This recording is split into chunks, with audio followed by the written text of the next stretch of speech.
Imagine un homme, 35 ans, bonne situation, un appartement confortable, un salaire stable, des amis sympas, une vie correcte. Et chaque matin, en ouvrant les yeux, il ressent quelque chose qu'il ne sait pas nommer. Pas de douleur, pas de joie. Juste un vide. Un sentiment que sa vie passe à côté de lui, comme un train qu'il regarde partir depuis le quai. Il n'est pas malheureux.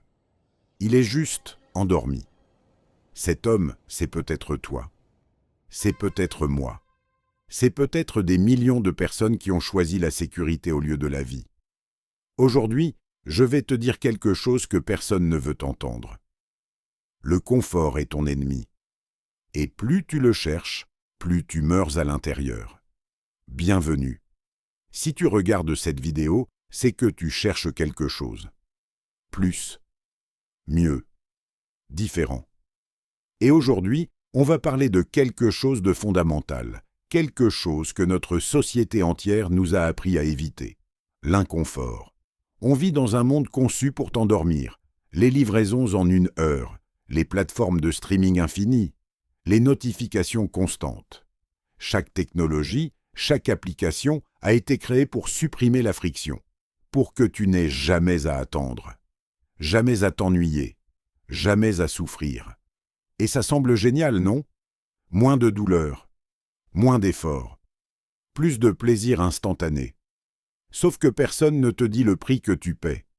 Chaque fois que tu fuis l'inconfort, tu trahis ta propre vie. L'inconfort n'est pas un obstacle à ta croissance. C'est le chemin. C'est le prix d'entrée pour une vie qui vaut la peine d'être vécue. Dans cette vidéo, on va décortiquer ensemble pourquoi ta zone de confort te détruit en silence, comment elle fonctionne dans ton cerveau, et surtout, comment t'en sortir concrètement aujourd'hui. Reste jusqu'à la fin.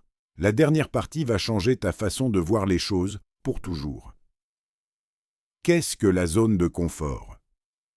On entend souvent parler de la zone de confort comme si c'était une pièce dans laquelle tu es enfermé. Mais c'est plus subtil que ça. Ta zone de confort, c'est l'ensemble des comportements, des habitudes, des pensées et des situations que tu maîtrises assez bien pour ne pas ressentir de stress. C'est ta vie par défaut. Ton programme automatique. Et voici le problème. Ce programme a été écrit par tes peurs, pas par tes rêves. Ton cerveau est une machine à survivre. Il ne veut pas que tu t'épanouisses. Il veut que tu survives. Et pour survivre, il préfère la stabilité à l'aventure, la certitude à la possibilité, le connu à l'inconnu. Quand tu penses à faire quelque chose de nouveau, lancer ce projet, parler à cette personne, changer de carrière, ton cerveau sonne l'alarme. Danger, risque, arrête, et tu obéis.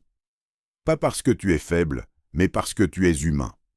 La zone de confort n'est pas un endroit où tu te reposes. C'est un endroit où tu stagnes, habillé en paix. Maintenant, les psychologues parlent de 3 zones que tout le monde devrait connaître. La première, c'est ta zone de confort. Calme, stable, sans surprise. Tu y fais ce que tu sais faire, mais ici, la croissance est nulle. Tu tournes en rond. La deuxième, c'est la zone d'apprentissage. Légèrement inconfortable. Tu te sens challengé mais pas dépassé. C'est ici que la magie opère. C'est ici que tu grandis vraiment. La troisième, c'est la zone de panique. Trop, trop vite. L'anxiété bloque tout apprentissage. Ce n'est pas ici qu'il faut viser. L'objectif n'est pas de te jeter dans la zone de panique. L'objectif est de vivre de façon permanente dans la zone d'apprentissage. De faire de l'inconfort ton quotidien normal. Le 5 symptômes d'une vie trop confortable. Comment savoir si tu es piégé dans ta zone de confort? Je vais te donner 5 signes. Sois honnête avec toi-même. Signe numéro 1. Tu rêves sans agir. Tu penses à ce projet depuis des mois, des années peut-être. Tu en parles parfois à des amis, mais tu ne commences jamais. Pourquoi? Parce que rêver est confortable. Agir implique l'échec, et l'échec est inconfortable. Signe numéro 2. Tu t'ennuies sans le reconnaître. Tu scrolles des heures sur ton téléphone. Tu regardes des séries sans vraiment y être. Tu es physiquement présent, mais mentalement absent. Cet ennui profond n'est pas de la fatigue. C'est ton âme qui te dit que tu joues en dessous de ton niveau. Signe numéro 3. Tu évites les conversations difficiles. Tu n'oses pas dire ce que tu penses vraiment. Tu acquiesces quand tu es en désaccord. Tu marches sur des œufs. Parce que la confrontation, même bienveillante, est inconfortable. Signe numéro 4. Tu attends le bon moment. Le bon moment pour commencer. Le bon moment pour partir. Le bon moment pour agir. Ce bon moment n'arrive jamais. Tu le sais. Parce que le bon moment, c'est l'excuse que ton cerveau fabrique pour rester où tu es. Signe numéro 5. Ta dernière grande prise de risque date de... Tu ne sais même plus. Quand as-tu fait quelque chose pour la première fois, la dernière fois? Quelque chose qui t'a mis mal à l'aise. Qui t'a fait trembler un peu. Si tu dois réfléchir longtemps, c'est que ça fait trop longtemps. Si rien dans ta vie ne te fait peur, c'est que rien dans ta vie ne te fait vraiment vivre. Le vrai prix du confort. On a tendance à voir le confort comme une récompense. On travaille dur, on mérite de se reposer. Et c'est vrai, le repos est essentiel. Mais il y a une différence entre le repos et la stagnation déguisée en paix. Voici ce que le confort te coûte réellement. Premier coût, ton identité. Chaque fois que tu fuis quelque chose de difficile, tu envoies un message à ton subconscient. Le message dit « Je ne suis pas capable ». Et avec le temps, cette croyance s'installe. Elle devient ton identité.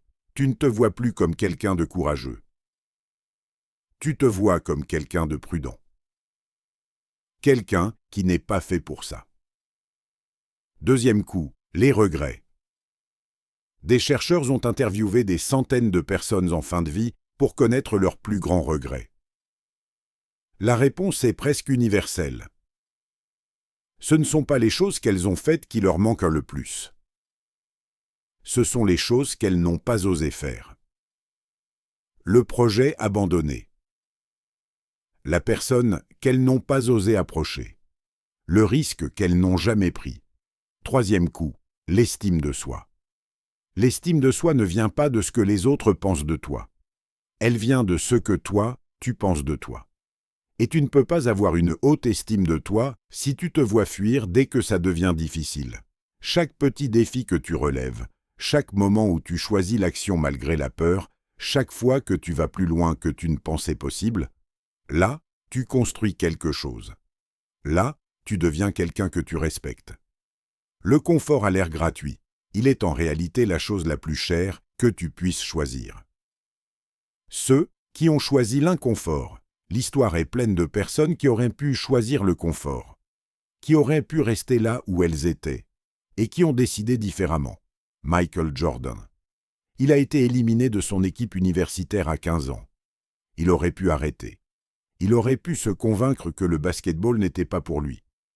Au lieu de ça, il s'est entraîné encore plus dur. Il a choisi l'inconfort de l'humiliation comme carburant. Résultat, 6 titres NBA. Le plus grand basketteur de l'histoire.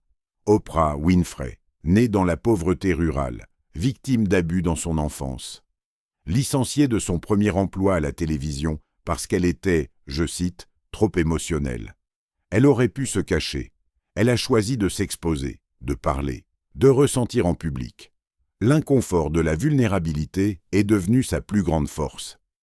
Elon Musk, quand il a créé SpaceX, tout le monde lui disait que c'était impossible, que les fusées privées, c'était de la science-fiction. Les 3 premières Bellasmer fusées ont explosé. Il était à bout de ressources. Il a quand même lancé la 4e. Elle a réussi. Parce qu'il avait choisi de vivre dans un niveau d'inconfort que les autres refusaient d'accepter. Ces gens ne sont pas des super-héros. Ils ne sont pas biologiquement différents de toi. La différence, c'est qu'ils ont décidé que l'inconfort était acceptable, que la douleur temporaire valait la transformation permanente. Comment sortir de ta zone de confort? 5 étapes. Assez de théorie. Voici comment faire concrètement aujourd'hui. Étape numéro 1. Nomme ta peur. La peur a un pouvoir immense quand elle reste vague. Quand tu dis « j'ai peur de lancer mon projet », ça semble insurmontable. Mais quand tu demandes « de quoi exactement j'ai peur ?» tu arrives à quelque chose de précis. J'ai peur que les gens se moquent de moi. J'ai peur de perdre mon argent. J'ai peur de montrer qui je suis vraiment. Une peur nommée est une peur à moitié vaincue. Étape numéro 2. Commence infiniment petit. La plus grande erreur que font les gens qui veulent changer, c'est de vouloir tout changer d'un coup. Un marathon complet le premier jour. Un régime radical, un changement de vie total. Le cerveau résiste au changement brutal. Il accepte le changement progressif. Veux-tu écrire un livre? Écris un paragraphe aujourd'hui. Veux-tu faire du sport? Fais 5 minutes. Veux-tu lancer une chaîne YouTube? Filme 30 secondes de toi. Commence si petit que ton cerveau ne peut pas résister. Étape numéro 3, la règle des 5 secondes. Quand tu penses à faire quelque chose qui te fait peur, tu as 5 secondes pour agir avant que ton cerveau sabote tout. 5, 4, 3, 2, 1, action. Pas de réflexion. Pas de « je verrai plus tard ». Le moment où tu hésites, tu perds. 5 secondes et tu passes les à l'acte. Étape numéro 4. Cherche l'inconfort délibéré. Ne subis pas l'inconfort. Choisis-le.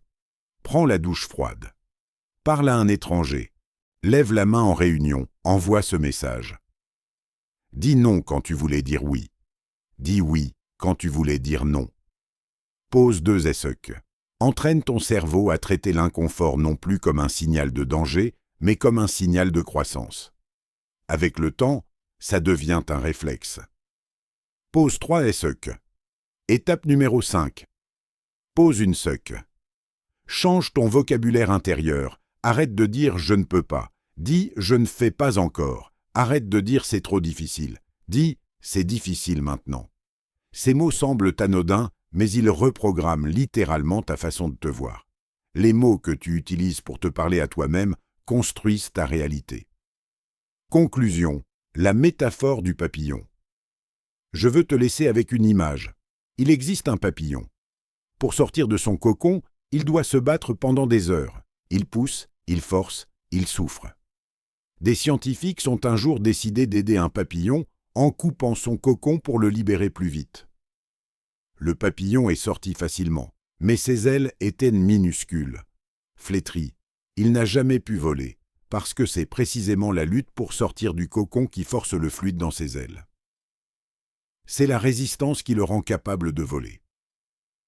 Tu es ce papillon. Et chaque confort que tu cherches, c'est quelqu'un qui coupe ton cocon à ta place. Et tu sors plus vite, oui, mais sans ailes. L'inconfort est le prix de la transformation. Et la transformation est le seul chemin vers une vie qui te ressemble vraiment. Alors aujourd'hui, je te pose une seule question.